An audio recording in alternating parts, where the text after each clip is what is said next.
Saya mengklaim unggul versi hitung langsung KPU Jakarta, tim pemenangan calon gubernur Jakarta nomor urut 3 Pramono Anung Rano Karno menggelar syukuran.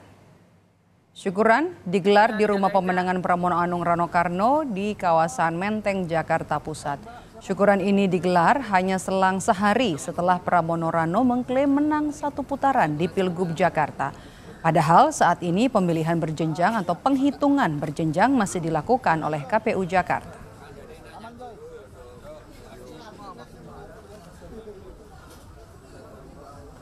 Karena pada per 28 November kemarin, perhitungan yang dilakukan real count di KPUD Jakarta itu terhadap formulir C ya, hasil KWK per kemarin itu sebenarnya sudah masuk 100% TPS. Dan seperti disebutkan hasilnya bahwa paslon 03 mendapatkan 2.183.577 suara atau sama dengan 50,07%. Dan hasil rekapita. Ya, itu rekapita dan juga ini mengacu pada formulir C yang dilakukan real count-nya oleh KPU di Jakarta. Dan saudara, ada yang menarik dari rumah pemenangan Pramono Rano hari ini. Sejumlah karangan bunga dikirim ke rumah pemenangan.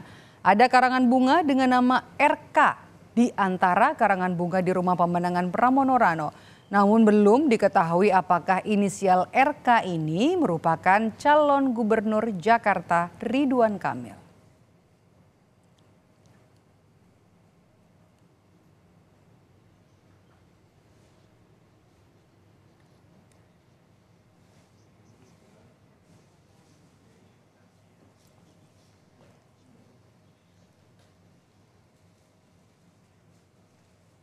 Komisi Pemilihan Umum KPU Jakarta menggelar rekapitulasi hasil Pilkada Jakarta tingkat kecamatan.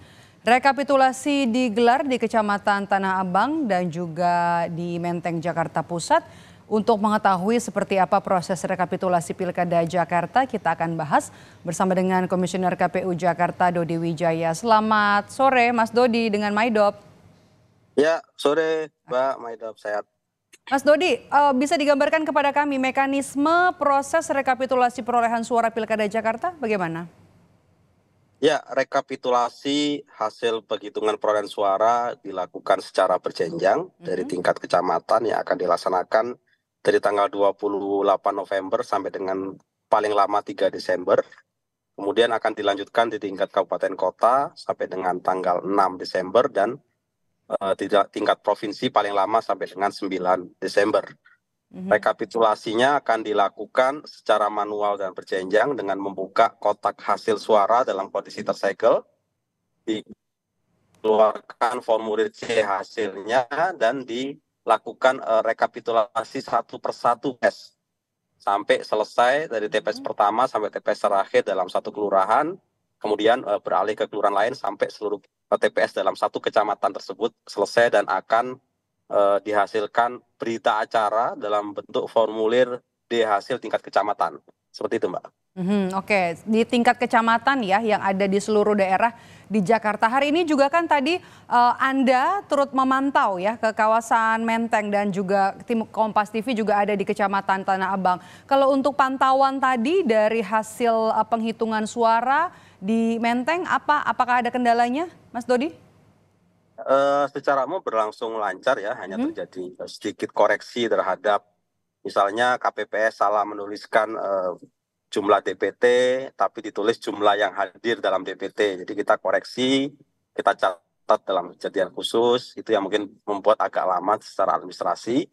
Tapi secara keseluruhan proses berjalan dengan lancar, semua saksi pasangan calon hadir, pemantau hadir, masyarakat juga bisa menyaksikan dan menariknya di 44 kecamatan di DKI Jakarta kami siapkan live streaming, Mbak. Baik melalui YouTube atau yang nggak punya akun YouTube bisa melalui live Instagram PPK di semua kecamatan. Ini sebagai bentuk transparansi dan keterbukaan dan sudah 100% data foto C hasil yang kami unggah ke dalam info pemilu sehingga masyarakat juga bisa memantau secara luas minimal hasil di TPS masing-masing nanti direkap di masing-masing kecamatan seperti itu. Oke, Mas Dodi, ini juga menarik ya, ketika kita tadi bahas Sirekap, Anda juga tadi sempat mengatakan bahwa masyarakat atau publik juga diminta untuk tetap melihat dan juga memantau proses penghitungan suara yang dilakukan berjenjang. Saat ini sudah tahapnya sudah sampai tingkat kecamatan.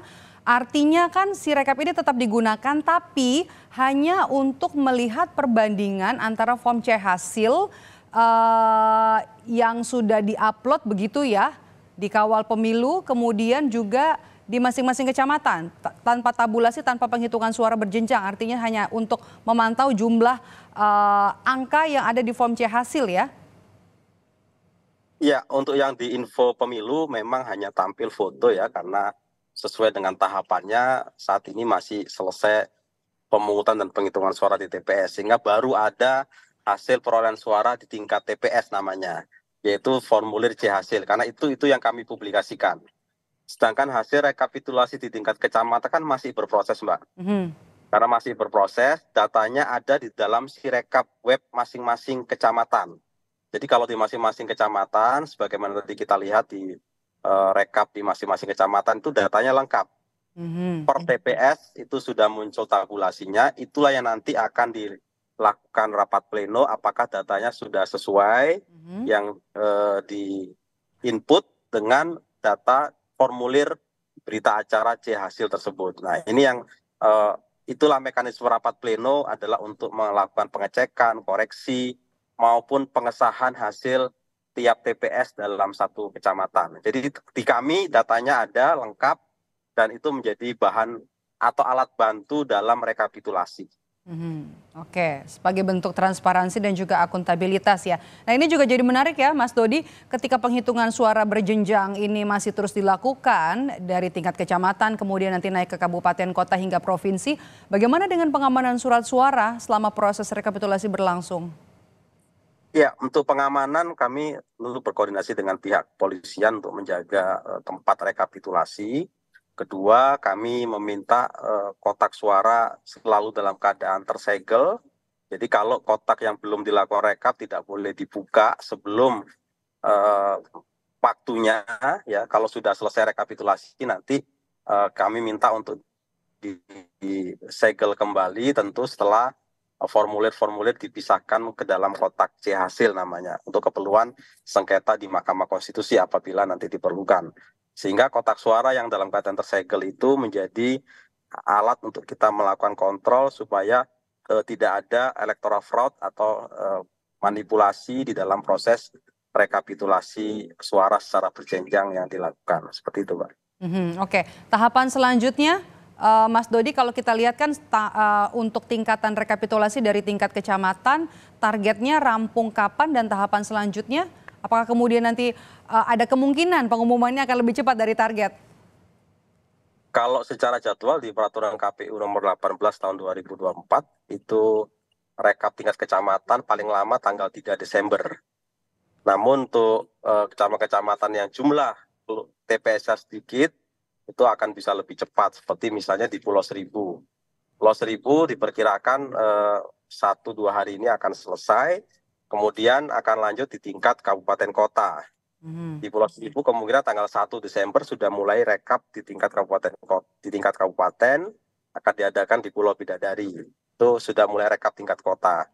Kemudian yang lain misalnya Jakarta Pusat, kalau jumlah TPS juga lebih sedikit bisa lebih cepat. Pada prinsipnya di PKPU memang diatur jadwal paling lama tanggal 3 Desember di tingkat kecamatan, di tingkat kota paling lama 6 Desember, di tingkat provinsi paling lama 9 Desember. Kalau nanti seandainya selesai lebih awal, tentu kami inginnya cermat, berhati-hati, karena setiap suara itu akan kami hitung. Kami ingin memastikan integritas hasil pemilu, di mana hasil suara di TPS akan sama dengan hasil suara rekapitulasi berjenjang di tingkat di atasnya.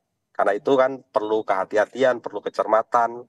Kalau nanti ada perselisihan, kami minta diselesaikan di bawah, di tingkat kecamatan. Kalau perlu buka kotak suara, hitung ulang suara-suara, hitung dulu sampai semua saksi puas, pemantau bisa menyaksikan, media bisa menyaksikan, sehingga kita meyakini prosesnya sudah dilakukan dengan transparan seperti itu, Pak. Ketelitian dan juga kecermatan untuk penghitungan suara yang dilakukan secara berjenjang yang saat ini masih ada di tingkat kecamatan, dan juga masyarakat diminta atau publik diminta juga untuk sama-sama saling memantau dan juga mengawasi kinerja. Terima kasih sudah bergabung bersama kami di Rumah Pilkada, Dodi Wijaya, Komisioner KPU Jakarta. Sehat selalu, Mas Dodi. Terima kasih. Sama-sama.